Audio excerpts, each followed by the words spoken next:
Uwera Carine wakanyujijeho mu rukundo n'umuhanzi Sano Olivier akaba yamaze kubyara bataratandukana mu mategeko nk'uko amakuru yatugezeho akomeza kubitangaza kuri tariki ya 6 ukwezi kwa munani mwaka w'ibihumbi 2020. Mu minsi ishize imwe rero mu nkuru zaciye ibintu yavugaga ku rukundo rw'umuhanzi w'indirimbo zo kuramya ndetse no guhimbaza Imana Sano Olivier ndetse n'umukobwa witwa Uwera Carine wamenyekanye rero nka Cadette. Abangaba rero baje gutandukana nyuma yo gusezerana kubana nk'umugore n'umugabo mu mategeko igihugu cy'u Rwanda. Nyuma yuko rero batandukanye, Cadette usanzwe utuye muri Leta Zunze Ubumwe za Amerika yashinjaga Sano kumwiba ibintu bitandukanye yagiye amwoherereza mu gihe rero bari mu munyenga w'urukundo ndetse banitegura kuba barushinga mu gihe bari amaze gusezerana imbere y'amategeko. Abangaba rero bakaba bariyemeje gutandukana ndetse batangira urukundo ndetse rero buri umwe atangira urugendo rwo kujya gusinyura amasezerano bari barasinyanye mu murenge. Ubwo rero biyemezaga kubana akaramata nk'umugore ndetse n'umugabo. Ingibi rero byaje kuba umwaka ushize wa 2019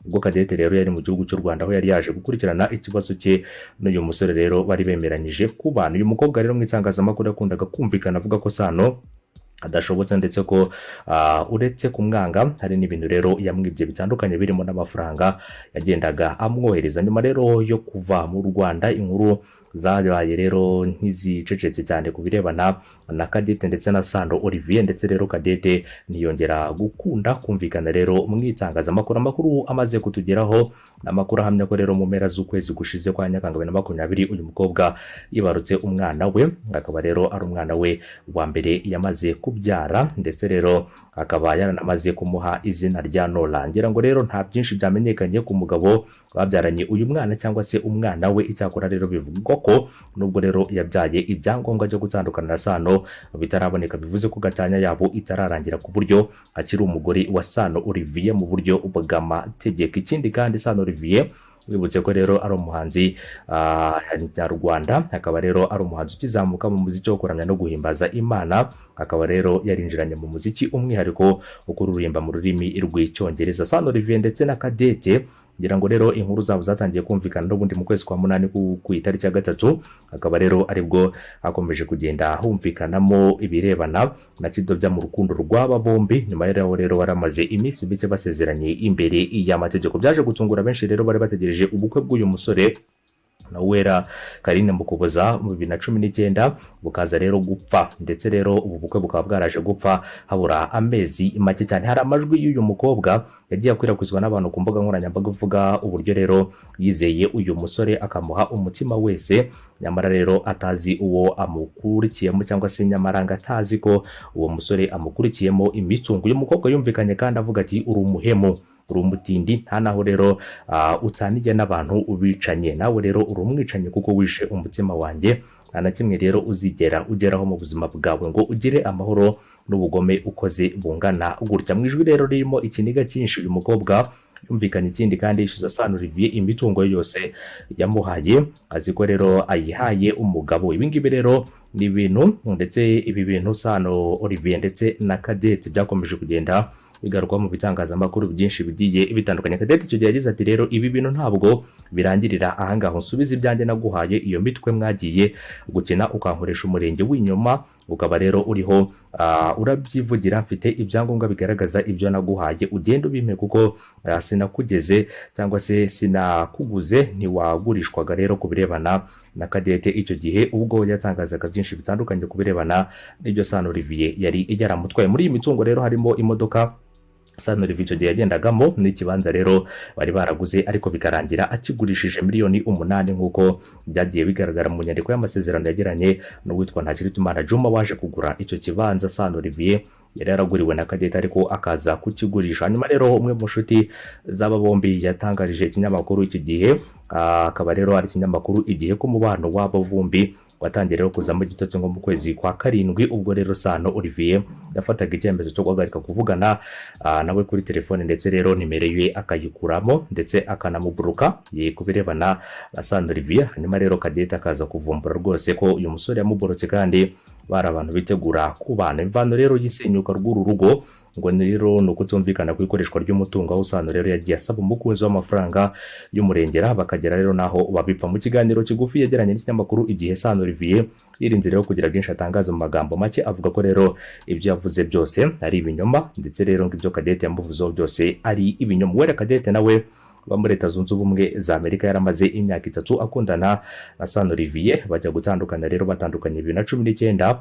ndetse muri Mutarama nibwo rero yamwambitse impeta nk'ikimenyetso rero cyuko bazabana, ariko rero biza kurangira batsabanye. Gupropozwa ni kimwe, ndetse no kuba rero wahitamo uwo muzabana ni ikindi, ariko rero iyo uwo muzabana mwemeranyije kubana kugupropoza kakwambika impeta mugatandukana, ibyo ngibyo rero nabyita ko ari ikintu gikomeye cyane, kandi ni n'ikintu mvuga ko buri wese rero gishobora kuba cyabaho cyangwa se atabasha kukihanganira, kubera ko ari ikintu kiba gikomeye cyane. Ngira ngo rero makuru n'ubundi yamaze kujya agaragara, ngira ngo akaba yamaze kwibaruka. Uyu nguyu rero witwa Uwera Carine, ngira ngo rero hari ubutumwa bukomeye bwatambukijwe n'umushuti we wavuze ngo congratulations my love, I'm so happy for you. Imana rero so muntu pe nola my love, kaze kwisi mukunzi, Imana ikomeze kukuzigama uzakore neza my hair. Ngira ngo rero ubutumwa bw'uyu mukobwa, ngira ngo ariko none ni ubutumwa buri kuri status ya WhatsApp, nk'uko twakomeje kugenda tubona amafoto yabwo, ndetse hanga hari n'andi mafoto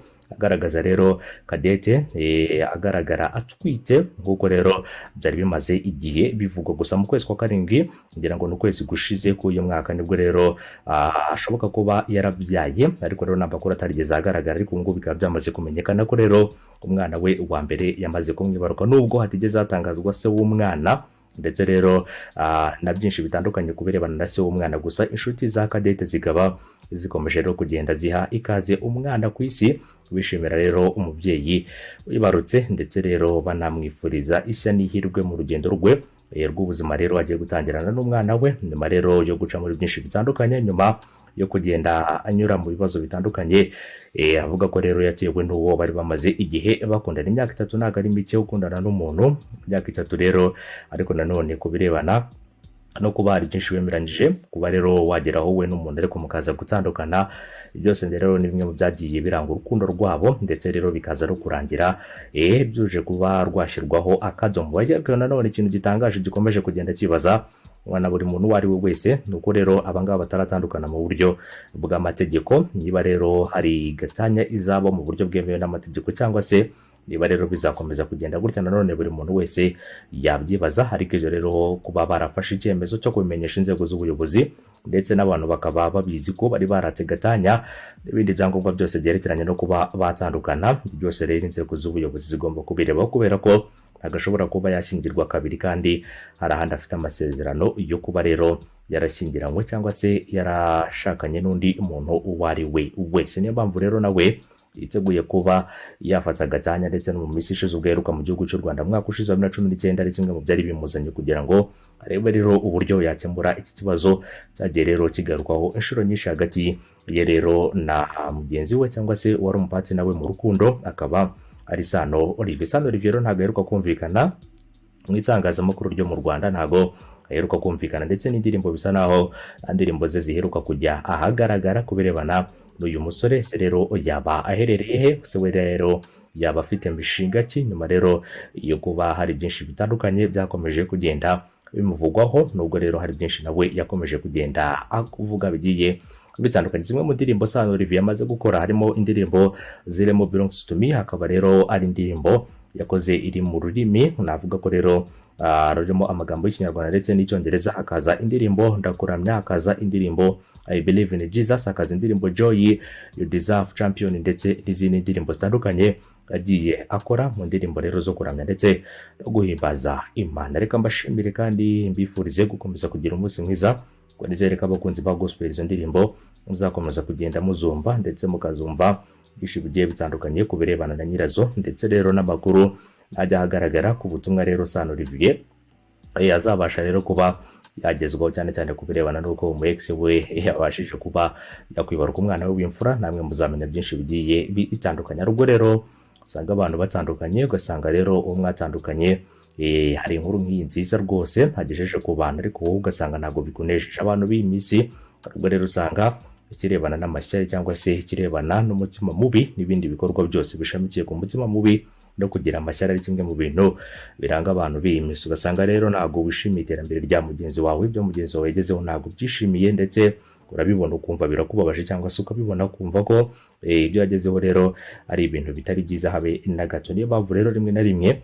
usanga hari abantu bagenda bakora byinshi bigiye bitandukanye mu kubabaza abandi, ariko nanone bakababaza bagamije rero kubabona bababaye, kubera ko aricyo kintu kibanezeza mu buzima bwabo bwa buri munsi. Niba utishimira iterambere rya mugenzi wawe, cyangwa se ngo wishimire uko mugenzi wawe ari, umenye ko ufite ikibazo gikomeye cyane, kandi umenye ko nta bumuntu ufite muri wowe. Umenye ko rero uri umuntu ukwiye kuba uri umuntu, ariko nanone ibirebana n'uwo muntu warabitakaje. Umunsi mwiza, mugire umugoroba mwiza wo kuri tariki ya 6, ibihe byiza kuri mwese.